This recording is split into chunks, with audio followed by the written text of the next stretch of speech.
Capítulo 7. Eliza Brown, la niña que murió de amor. La gente de esta tierra no es muy marinera. Teniendo la Argentina cientos de kilómetros de costa atlántica, los gauchos prefirieron siempre galopar por las llanuras y rara vez se acercaron al mar para pescar. Hasta fines del siglo XVIII no se fundó ninguna ciudad frente al mar. La industria naviera estaba en manos de los españoles y pocos fueron los jóvenes patricios que, como el salteño Gurruchaga, combatiente de Trafalgar, o el alférez Martín Jacobo Thompson, habían estudiado en la Real Armada Española. Sin embargo, después de 1810, los patriotas comprendieron la necesidad de tener una escuadra para defenderse de los barcos realistas que burlaban el sitio de Montevideo y podrían llegar a bombardear Buenos Aires. Para fabricar los primeros bergatines, Gurruchaga tuvo no solo que poner su capital, sino también comenzar por crear astilleros y enseñar a algunos paisanos los secretos de la navegación. En 1814, al partir con Belgrano hacia el norte, la tarea de construir una escuadra recayó en Juan Larrea, el catalán que había seguido el partido de la Revolución.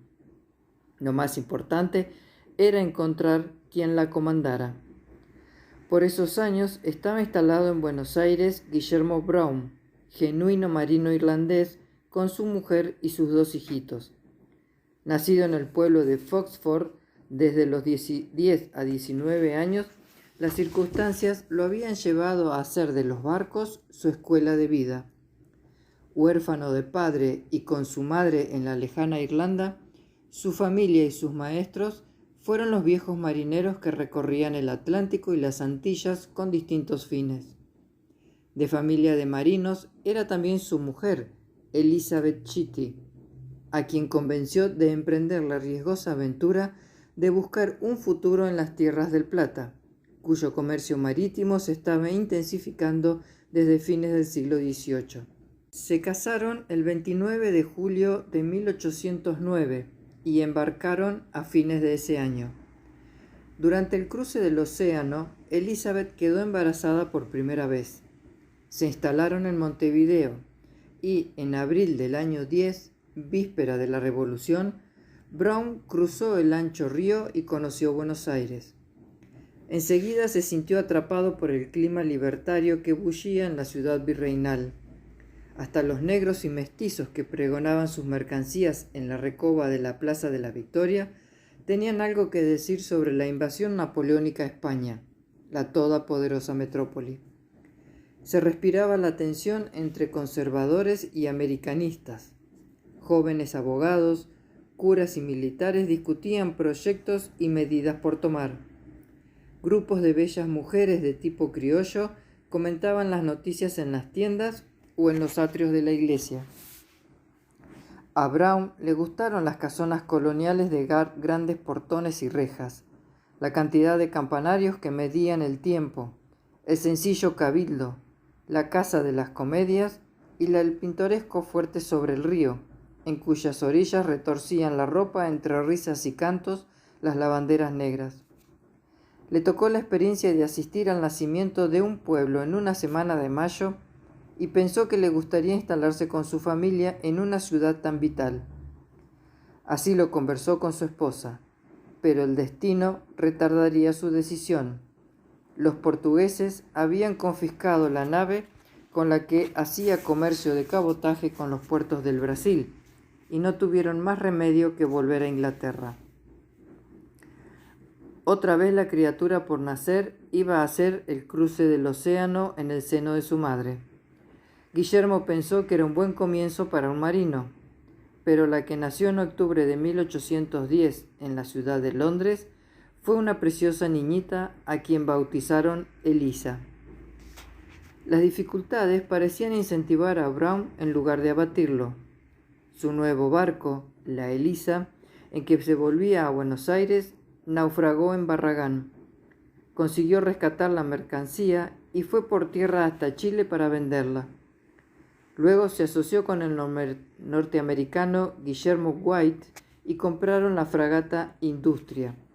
que haría el primer servicio de cabotaje entre Buenos Aires y Colonia. Ya estaba en condiciones económicas como para traer a su familia que esperaba en Inglaterra, aumentada con el nacimiento del pequeño Guillermo. Mientras tanto, Montevideo, foco realista, había sido sitiada por los criollos. La Armada española vigilaba el estuario del Río de la Plata, dando apoyo logístico a la ciudad. El marino mercante, injustamente tratado por los realistas que le confiscaron su mercancía y obligaron a su tripulación a emprender las calles de Montevideo, se acercó más aún a la causa patriota y comenzó a transportar víveres y armas para los criollos sitiadores. Sin habérselo propuesto claramente, se convierte en el brazo armado de los patriotas sobre el Atlántico Sur. Gana celebridad entre la gente del río y entre las autoridades, asombradas por su agilidad de maniobra y su rápido y minucioso conocimiento del lugar. Estas razones movieron a Gervasio Posadas, director supremo, a nombrarlo jefe de la escuadra patriota. La tripulación era muy heterogénea, pero Brown tenía el don de mando y se hacía respetar por sus subalternos. La flota, bastante precaria como la tripulación, estaba compuesta por 2 goletas, 3 bergantines y una sumaca. El 10 de mayo de 1814, frente a la isla de Martín García, empezó el desigual combate que se prolongó hasta la mañana siguiente. Las andanadas de proyectiles realistas causaron muchas bajas y la falta de los elementos necesarios para las curas de urgencia acentuó la sensación de desastre. Cuando todo parecía perdido, Brown, desde la cubierta del Hércules, mandó tocar el pífano y el tambor la marcha de San Patricio.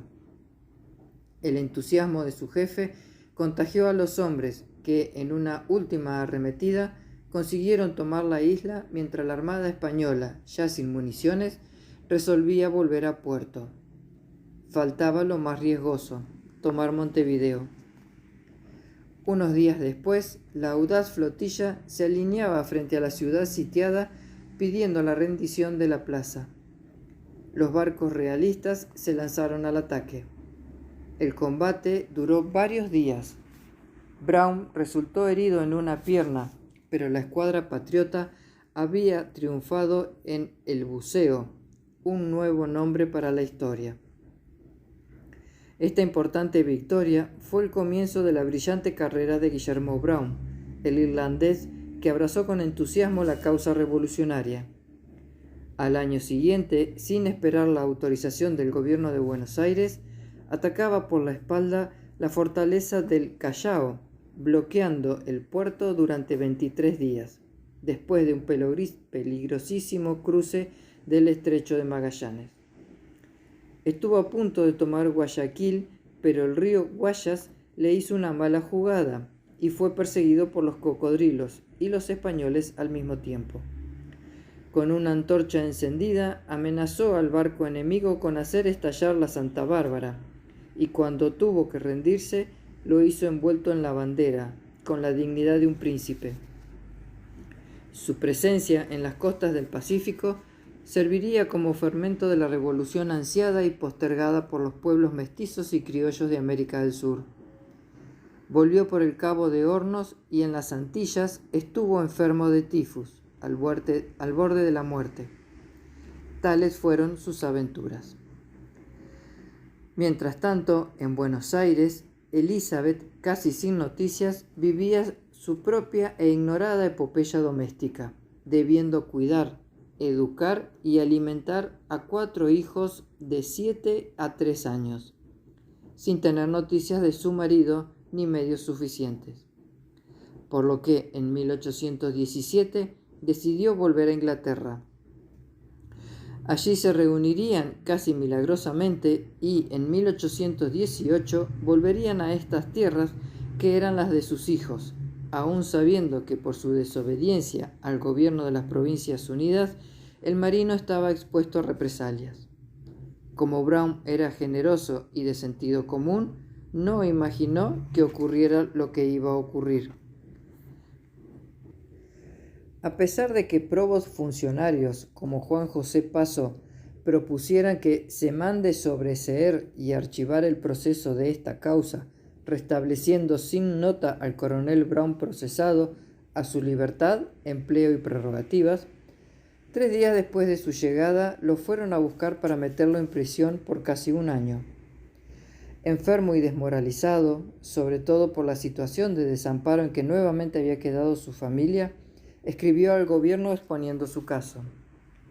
Finalmente lo absolvieron, pero retirándolo del servicio con solo goce de fuero y uniforme.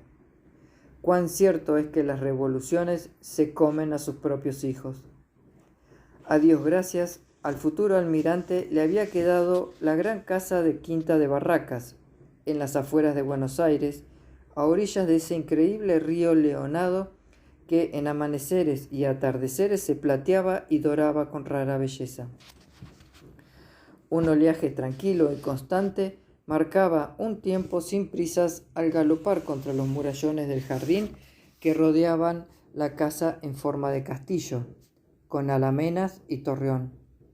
Allí pudo Brown dedicar a su mujer y a sus hijos todas las horas que la vida en el mar o en la prisión les había robado.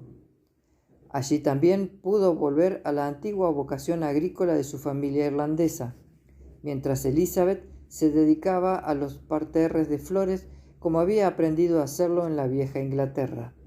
Sin embargo, sentía que algo le faltaba. Así pasaron 7 años de relativa paz familiar en su retiro de Barracas, con el país desangrándose entre la anarquía y las guerras de la independencia. En diciembre de 1825, el emperador Pedro I declaraba la guerra a las Provincias Unidas por haber éstas reconocido en forma oficial lo que siempre fue así, que la banda oriental del Uruguay formaba parte de ellas. Los portugueses, alentados por Inglaterra, disputaban a fines del siglo XVII esa orilla del Río de la Plata por motivos geopolíticos y comerciales. Una impresionante flota imperial, compuesta por 50 buques de guerra, fue enviada para bloquear el puerto de Buenos Aires. Los porteños, con poca visión y escasa vocación naviera, no tenían en ese momento más que 12 cañoneras y 2 bergantines. Ante el peligro, todos recordaron al olvidado héroe de El Buceo, y después de 7 años de indiferencia, representantes del gobierno de Buenos Aires se acercaron a su casona de Barracas a pedirle, a rogarle que organizara una nueva flota, facilitándole todo lo necesario para comandarla.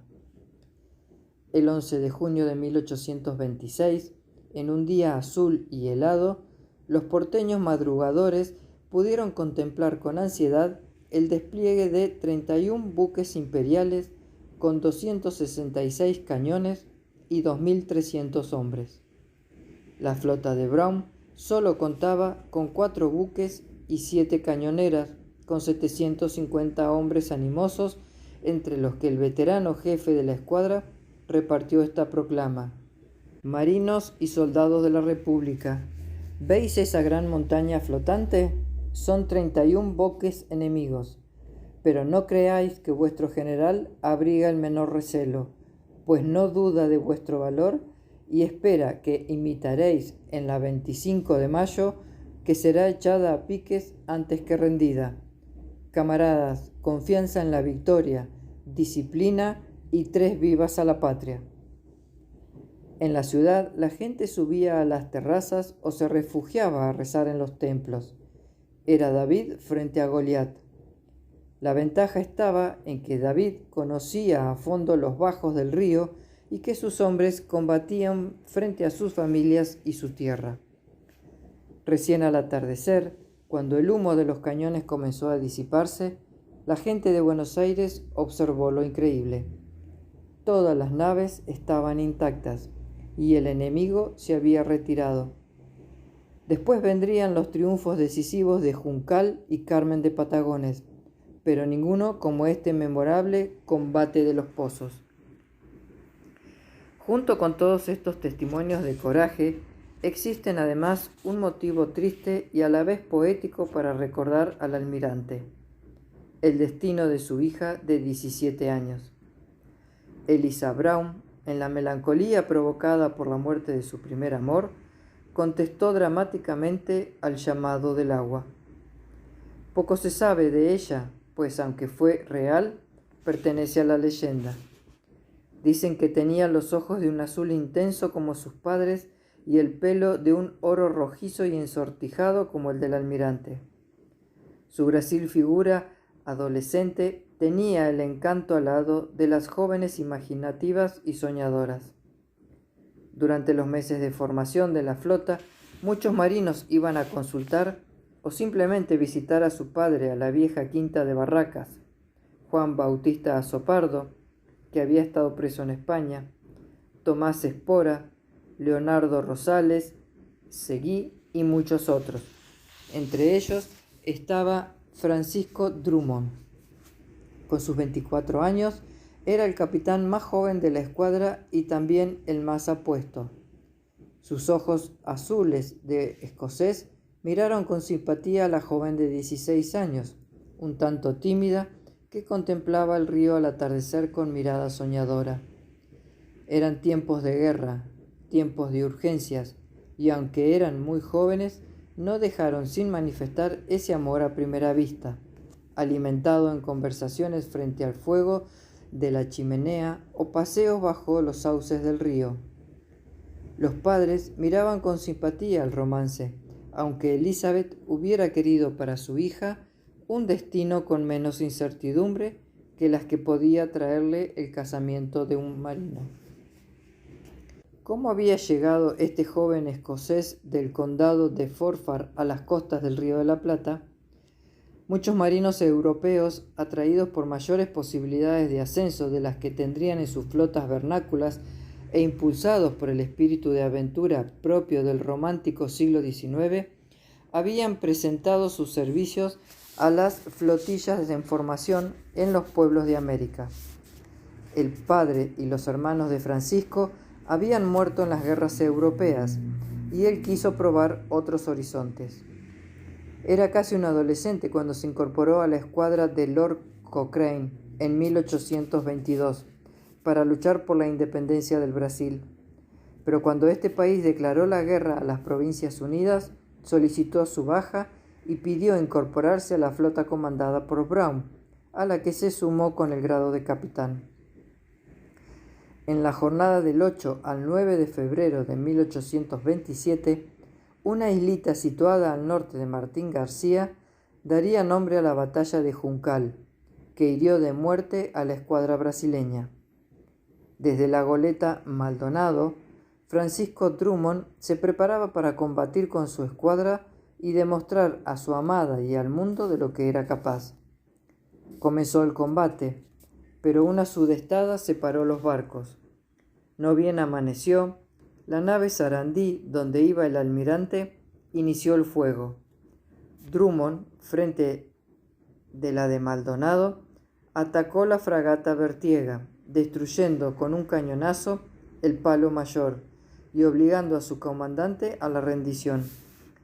Mientras tanto, el capitán Seguí, al mando del bergantín Balcarce, persiguió y destrozó la nave capitana. Las otras huyeron en medio de la confusión. El recibimiento que el pueblo de Buenos Aires hizo a sus héroes fue apoteósico. La gente se arrojaba a las calles, prendían fogatas y antorchas que se pudieran ver desde los barcos, mientras en el puerto las orquestas alternaban marchas con música popular, y el gentío agrupado allí hacía volar sus pañuelos blancos. En el estrépito de la victoria y las promesas de un amor compartido, Francisco Drummond vivió su hora más gloriosa. Ascendido a sargento mayor de marina por su valeroso comportamiento en la batalla de Juncal, Francisco, junto con su novia, comenzó a hacer planes para el futuro.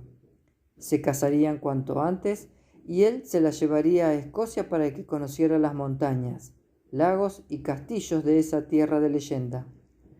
Después podrían instalar una chacra en algún lugar cerca de Buenos Aires y del río, pensaba Elisa feliz. Lo único que le importaba era tener a su lado a ese príncipe de cuentos de hadas que le había traído al mar. Con ilusión empezó a cortar, coser y bordar su vestido de novia. Lamentablemente, Juncal no iba a ser la última batalla. Continuaba la guerra con el Brasil. Brown recibió patentes de corso para incursionar por las costas del río vecino, con objeto de debilitar la armada imperial. En uno de estos encuentros lo acompañó Francisco, que en esta operación tenía a su mando el bergantín Independencia, una de las 4 naves elegidas por Brown para sorprender, como acostumbraba, a la armada imperial. Esta vez, sin embargo, la suerte no los favorecería. 16 buques brasileños les interceptaron el camino e intimaron a la rendición. Es muy difícil saber cuándo el valor se convierte en temeridad, más aún si uno es joven y se cree inmortal. Cuando Drummond vio que la pólvora se le acababa, ordenó arrojar pedazos de cadenas y otros elementos. Al observar lo que estaba sucediendo, Brown indicó a gritos al muchacho que prendiera fuego al casco y abandonara la nave. Drummond le contestó, también a gritos, pidiendo más municiones y se embarcó en un bote para conseguirlas, desafiando el nutrido fuego enemigo. El almirante le hizo saber que ya no le quedaban. Lo único que cabía en una situación así era emprender la huida, pero Francisco, obcecado en su propósito, intentó pasar a la tercera goleta. En el camino sintió que la pierna no le respondía. Lo habían herido en una arteria y la hemorragia no paraba. La pérdida de sangre le provocó un desmayo. Cuando reaccionó, sintió que las fuerzas lo abandonaban y comprendió. No vería más a Elisa ni a su tierra natal. Casi sin poder hablar, mostró el anillo que estaba en su dedo y le dijo a su amigo Juan Coe: «Entrégaselo a Elisa Brown». Luego señaló su reloj: «Hazlo llegar a mi madre». En ese instante llegaba Brown. Conmovido, lo tomó de la mano. «Pancho, ¿me reconoces?». Intentando incorporarse, Drummond respondió en un susurro: «Almirante, muero cumpliendo con mi deber». Brown alcanzó a darle un beso en la frente, el que no pudo darle Elisa, y luego, con lágrimas en los ojos, dijo: «Es otro valiente que perdemos». Era el 8 de abril de 1827. Nadie se atrevía a dar a Elisa la cruel noticia, pero la tristeza en la mirada de su padre herido le hizo intuir el absurdo de lo que había pasado. Otra vida sesgada en la flor en nombre del deber. ¿Qué es el deber?, pensó Elisa.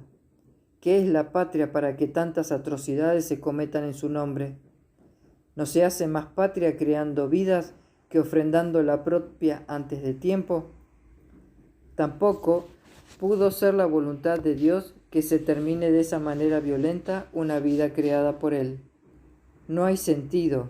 En estas tragedias no hay sentido. Todo es misterio. Elisa se envolvió en un silencio apático. Nada de lo que hicieran sus padres, hermanos o amigos podía sacarla de su mutismo. Con dolor la veían acercarse cada día más a esa débil línea que divide lo que los hombres llaman cordura de lo que es locura. Al llegar la primavera, todo pareció renacer. El verde nuevo de los sauces, el rojo intenso de los ceibos, el blanco de los lirios y jazmines que embalsamaban el aire. Elisa cortaba flores del jardín y en sus largas caminatas por la orilla las iba arrojando una a una en el suave oleaje del río. El 27 de diciembre se puso su vestido blanco. Atardecía y el río estaba tomando esas tonalidades rosa y plata que admiraba en sus paseos con Francisco. Como siempre, cortó flores, se aproximó a la orilla y entró en las tibias ondas del río de la Plata. Al llegar a la altura del canal de las Balizas, se dejó llevar por el río. Su cabellera de oro y su vestido vaporoso la sostuvieron un momento cual Ofelia del Plata, al decir de los diarios de ese entonces. Año de 1827, año de duelo. Elisa Brown se suicida en las aguas del riachuelo. Ay, la niña valerosa de la quebrantada fe, ya posa su pie en el barro, ya el río lame su pie. Blanco era su pensamiento, blanco su amor floreció, blanco se fue hacia el río y de blanco se metió. Cumpliendo un deseo no expresado de los jóvenes, sus padres enterraron a Elisa junto a Francisco Drummond en el cementerio protestante de Buenos Aires. En el mármol de su tumba escribieron: tus padres admiradores de tus virtudes y que lloran tu desgraciado destino, inclinándose ante los mandatos de Dios, levantan este mármol sobre la tierra que cubre tus despojos. Elisa Brown, pocos meses sobreviviste a tu pena, yace en luta con rebozo el oro de tu melena. Entre azucenas y adelfas un sauce te da su sombra, amor y dolor confiesa la lápida que te nombra.